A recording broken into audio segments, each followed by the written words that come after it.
Welcome back. This is example C. Now, I told you, what thing you do is count the number of digits here, and then you have it as your characteristic. Now, 1, 2. That is 2 minus 1, right?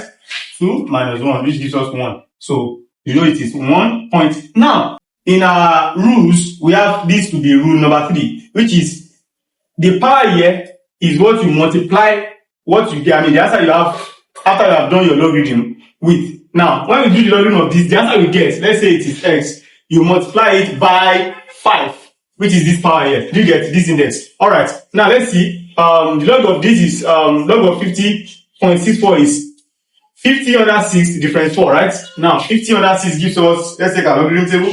50 under 6 gives us 7042.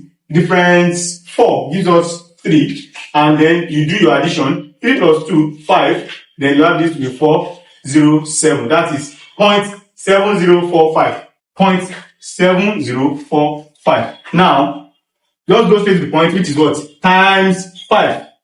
Which is 1.7045 times 8.5225. Thank you.